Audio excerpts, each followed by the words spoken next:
अंजाम दिया, उसकी तरफ से मुरारी जी आपका बहुत बहुत धन्यवाद और साधुवाद। साथियों,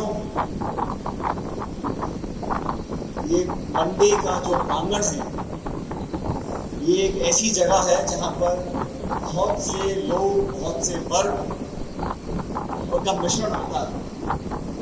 हमारे किसान जो मेहनत कर अनाज पैदा करते हैं, जनता तक, लोगों तक उस अनाज को पहुंचाने की व्यवस्था इस मंडी के अंदर है। इस प्रकार की हजारों मंडियां पूरे देश प्रदेश में हैं, लेकिन यहाँ पर हमारा किसान वर्ग सीधा इस मंडी की व्यवस्था से जुड़ा हुआ है। दूसरा वर्ग हमारा जो आड़त करते हैं, हमारे संचालन करने वाले, व्यवसाय करने वाला वर्ग जो खरीद और लेन देन करता है, वो इस मंडी की पूरी संचालन व्यवस्था से जुड़ा हुआ है। हमारे मजदूर भाई, पल्लेदार भाई जो मेहनत करते हैं, सामान रखना उठाना, और सरकार का इसमें योगदान रहता है। तो किसान वर्ग, व्यवसाय करने वाला वर्ग, नौजवान वर्ग और पूरे प्रदेश में व्यवस्थित तरीके से खाद्य सामग्री उपलब्ध हो सके, इसीलिए बहुत समय पहले इन मंडियों के संचालन, निर्माण और व्यवस्था को अंजाम देने का काम कांग्रेसी सरकारों ने किया था। और आप और हम सब जानते हैं, इस पूरी व्यवस्था को चरमराने का, इस मंडी व्यवस्था पर एक करारा प्रहार करने का काम केंद्र की भाजपा सरकार ने किया था। आज जो घोषणाएं मुरारी जी कर रहे हैं, आज सरकार और समाज मिलकर मंडियों को विकसित कर रहा है, इस सब पर पानी फिर जाता अगर केंद्र सरकार के वो 3 काले कानून लागू हो जाते। आप सबको याद होगा, बिना किसी से पूछे निजी लोगों के हाथ में पूरे देश की मंडी व्यवस्था, अनाज का खरीद और वितरण चंद लोगों के हाथ में चला जाए तो वही हाल होगा जो हाल आज टमाटर के दाम का हो रहा है। आज टमाटर 150-200 रुपए किलो क्यों बिक रहा है? किसी किसान को 200 रुपए किलो हाथ में पैसा नहीं आ रहा। जो लालची लोग हैं, जो कालाबाजारी कर रहे हैं, जमाखोरी कर रहे हैं, मुनाफागिरी कर रहे हैं, चंद लोग, मुट्ठी भर लोग होते हैं, और बदनाम पूरा कारोबार करने वाले समाज को बदनाम करने का काम करते हैं। इन चंद लोगों को और ताकतवर बनाने का काम केंद्र सरकार करना चाहती थी, लेकिन धन्य हमारे किसान अन्नदाता जिन्होंने साल भर तक धूप में, बारिश में, ठंड में, गर्मी में देश की राजधानी को चारों तरफ से घेर के रखा, आंदोलन किया, सैकड़ों लोगों की जान चली गई, तब जाके थक हार के प्रधानमंत्री महोदय ने जिस आसानी से ये कानून बनाए थे, उसी प्रकार हाथ जोड़कर माफी मांग ली और कानून वापस ले लिए। अगर कानून वापस लेने थे तो साल में लोगों को परेशान पूरा था। हम लोगों ने भी संघर्ष किया, हमारी पार्टी ने, हम सब लोगों ने, हम क्षेत्र में गए, प्रदेश में अलग अलग सभाएं हम लोगों ने करी इन 3 काले कानून के विरोध में। लेकिन मुझे खुशी है कि जीत किसान की हुई, जीत जनता की हुई, और केंद्र सरकार को अपने घमंड में जिन्होंने कानून बनाए थे, किसने तो कहा कानून बनाने के लिए, किन लोगों को फायदे के लिए कानून बना रहे थे, अगर वो कानून बन जाते तो ये फूड पार्क बनना, ये मंडी को विस्तारित करना, यहाँ पे उद्योग लगना, यहाँ पल्लेदारों की मदद करने में, हम लोग यहाँ 5 रुपए में उनको थाली में खाना खिला रहे हैं। कौन सी निजी संस्था यहाँ पे हमारे पल्लेदारों की, मजदूरों की, गरीबों की चिंता करने वाली थी? दुकान आवंटित हो रही है, हमारे शोषित वर्ग है, जो दलित है, गरीब है, SC ST है, उन लोगों को हम यहाँ काम करने का मौका दे रहे हैं। 70-75% सब्सिडी मिल रही है। 2 करोड़ में से 1.5 करोड़ सरकार आपको सब्सिडी दे रही है उद्योग लगाने के लिए। किसान का बच्चा जब किसानी के साथ साथ उद्योग लगाएगा, छोटा मोटा कारखाना लगाएगा, तभी उसकी आने वाली पीढ़ी आगे बढ़ सकती है।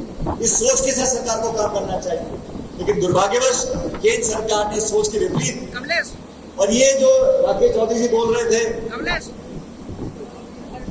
कि व्यवसाय करने वाले लोगों पे कहा जाता है कि ये सत्ताधारी दल के पक्ष में रहते हैं, जो केंद्र सरकार की। अगर भारतीय जनता पार्टी और उनकी सरकार को व्यवसाय करने वाले लोगों का हित होता तो इस प्रकार का GST लगाते क्या, नोटबंदी करते क्या? छापे मार मार के लोगों का जीना नाम कर रखा है। हर छोटे मोटे व्यापारी को उत्पीड़न आज झेलनी पड़ रही है, क्योंकि सरकार की नियम और नीति ऐसी है। महंगाई आसमान छू रही है, उद्योग ठप हो रहे हैं। चंद 2-5 लोगों के हाथ में लाखों करोड़ रुपया दे दिया, उनका सब कर्जा माफ, और गरीब की दुकान पे आप फुर्गी करते हो। जो छोटी दुकान लगाता है, छोटा कारखाना करता है, अगर वो कहीं पैसे में कमी आ जाए, अभी कोरोना काल आया, बहुत से उद्योग बंद हो गए, फुर्गी निकाल दी। इन सब लोगों का एक ही दय है कि सत्ता में कैसे आए, और हमारे एक दय है, हम सत्ता में हो या ना हो, लेकिन गरीब और किसान की लड़ाई लड़नी है, संघर्ष करना है, और हम आपके लिए समर्पित हैं। और मैं तो बहुत आभारी हूँ मुरारी मीणा जी के विभाग का, इनका, इन्होंने यहाँ पर इस मिनी फूड पार्क की जो कल्पना थी उसको कारगर किया है, और ध्यान रखा गया है कि इसमें सब लोगों का इसमें लाभ हो। जो DLCAD की बात कर रहे थे, बहुत जल्द जिला प्रशासन से बात कर जो भी लोगों की मांग है उस DLCAD पर हम तय करेंगे, ताकि लोगों को आसानी हो जाए जमीन खरीदने, आवंटन कराने में। हमारे पल्लेदार हैं, व्यापारी भाई हैं, किसान वर्ग है, उन सब लोगों को हम मदद करना चाहते हैं। और राजस्थान का एक पहला मिनी फूड पार्क बनने जा रहा है। मैं उम्मीद करता हूँ कि इस फूड पार्क से प्रेरणा लेकर पूरे क्षेत्र, जिले, प्रदेश के अंदर इसी प्रकार की व्यवस्था को हम लोग अंजाम दे सकेंगे। जहां तक देश के हालात हैं, आपसे छुपे नहीं है। आज 9 साल से केंद्र की सरकार है, और इन 9 सालों में ना तो काला धन खत्म कर पाए, ना महंगाई खत्म कर पाए, ना बेरोजगारी खत्म कर पाए। अगर कुछ किया है तो सिर्फ समाज में आक्रोश पैदा करने का काम किया है, भाई को भाई से लड़ाने का काम किया है, और हर चीज महंगी हुई साथियों। खाद, बीज, बिजली, पानी, हर चीज की कीमत आसमान छू रही है। लेकिन केंद्र सरकार को चिंता नहीं है, उनको मालूम है चुनाव आएगा, विवादित बयान देंगे, आपस में लोगों का झगड़ा हो जाएगा, धर्म की बात होगी, मंदिर मस्जिद की बात होगी, आपस में लोग भावों में बह जाएंगे, और फिर जाके हमारी सरकार को जिता देंगे। कि मैं जानता हूं ऐसा होने वाला नहीं है। हमारा नौजवान सचेत है, किसान जानकार है, समझ गया है कि कौन लोग हमारे हित की बात करते हैं और कौन सिर्फ वोट बटोरने का काम करते हैं।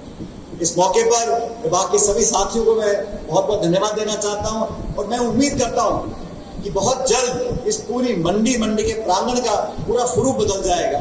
यहाँ पर जो अत्याधुनिक यहाँ पर कोल्ड स्टोरेज है, मॉडर्नाइज्ड फैसिलिटीज है, वो सब यहाँ पर आए, ताकि ग्रामीण क्षेत्र में रहने वाले लोग इन सुविधाओं का लाभ उठा सके।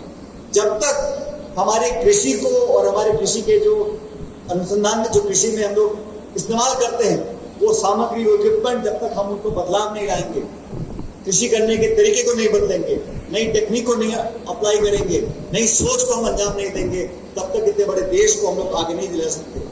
ये कृषि इस देश की, किसान इस मुल्क की रीढ़ की हड्डी है। हम उनके लिए जितना कर सके वो कम है। आज जो सबसे जरूरतमंद वर्ग है वो हमारा किसान वर्ग है, और किसान की कोई जाति नहीं होती। जो भी हल चला रहा है, ट्रैक्टर चला रहा है, पशुधन पाल रहा है, लोगों का पेट भर रहा है, वो किसान है। और किसान का ना कोई धर्म है, ना जाति, ना समुदाय, एक वर्ग किसान इस देश की बहुत बड़ी पूंजी है। उसके लिए जितना हम कर सके वो कम है। आज हमने शुरुआत करी है, और प्रदेश में सबसे पहली शुरुआत टोंक से हुई है। इस बात का मुझे बहुत गर्व और बहुत संतोष है कि इस काम को कराने में हम लोग कामयाब रहे। जहाँ तक मुरारी जी बोल रहे थे, क्योंकि मैं पहले दौसा का सांसद रह चुका हूँ, तो मैं मुरारी जी को अच्छी तरह से जानता हूँ, और मुझे लगता है कि सही विभाग एक सही व्यक्ति को दिया है, जो गांव में पैदा होकर किसान के घर में पला बड़ा है। वो ही समझ सकता है कि किस समय पानी देना है, कितनी बिजली देनी है, या किसान को दिक्कत समस्याओं का सामना करना पड़ता है। ठंड के समय रात को बिजली आती है तो पानी जाने में कितनी पीड़ा उसको होती है, वो वही समझ सकता है जो किसान घर में पैदा हुआ है। और मुरारी मीणा जी उस घर से निकले हैं, मैं जानता हूं, तो बहुत सालों से वो किसान का दर्द समझते हैं। तो सही विभाग सही मंत्री को मिला है, और मंत्री जी ने आज यहाँ पर आकर हम सबके बीच में इस काम को शुरुआत करने का एक मौका दिया टोंक के लोगों को। मैं इनका आभार व्यक्त करता हूँ। रही बात रिकॉर्ड तोड़ने की, तो मुरारी जी रिकॉर्ड तो बहुत सारे टूटने वाले हैं, और टोंक के लोगों पर मुझे पूरा विश्वास है।